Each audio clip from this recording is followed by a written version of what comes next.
ഇന്നത്തെ നമ്മുടെ ഐറ്റമാണ് ബീഫ് റെണ്ടാങ് വിത്ത് മല്ലു ട്വിസ്റ്റ്. ഇതിനായി ബീഫ് ബ്രിസ്ക്കറ്റ് നല്ല കഴുകി വൃത്തിയാക്കി വറ്റൽ മുളകും പുളിയും ഇളം ചൂടുവെള്ളത്തിൽ സോക്ക് ചെയ്ത് വയ്ക്കുക.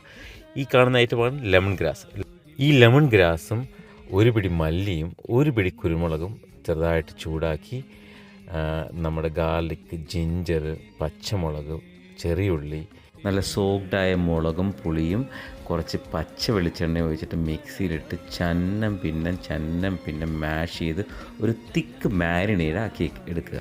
ഇതിനെ നമ്മൾ നല്ല ചൂട് വെളിച്ചെണ്ണയിൽ നന്നായി മൂപ്പിച്ച് കളറൊക്കെ മാറി വരുമ്പം നമ്മുടെ ബീഫിൽ സ്നേഹത്തോടെ മൃദുലമായി നല്ലപോലെ ഞവടി പിടിപ്പിക്കുക.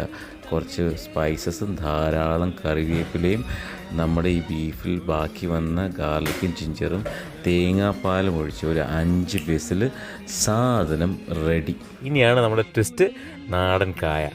ഇത് ഒന്ന് വേവിച്ച് ഈ വെന്തിരിക്കുന്ന ബീഫിലോട്ട് നല്ല ഇട്ട് ഒന്ന് കുറുക്കിയെടുക്കുമ്പം അത് വേറെ ലെവലാണ്. ഇനി ഗ്രാൻഡ് ഫിനാലെ, തേങ്ങ, പാം ഷുഗർ, കറിവേപ്പില, ചെറിയുള്ളി, ഇതും വെളിച്ചെണ്ണയിലിട്ട് മൂപ്പിച്ച് ഇതിലോട്ട് അങ്ങോട്ടിട്ടൊന്ന് കുറുക്കിയെടുക്കുമ്പോൾ സെറ്റാണ്. പുളി, ഉപ്പ്, മധുരം, സ്പൈസസിൻ്റെ ആ ബാലൻസിങ് ഫ്ലേവറുകൾ ഒരു തേന്മഴ പോലെ നിങ്ങളുടെ വായിൽ നിന്നൊഴുകും. അപ്പം കിട്ടുന്ന സന്തോഷം, അതല്ലേ സന്തോഷം.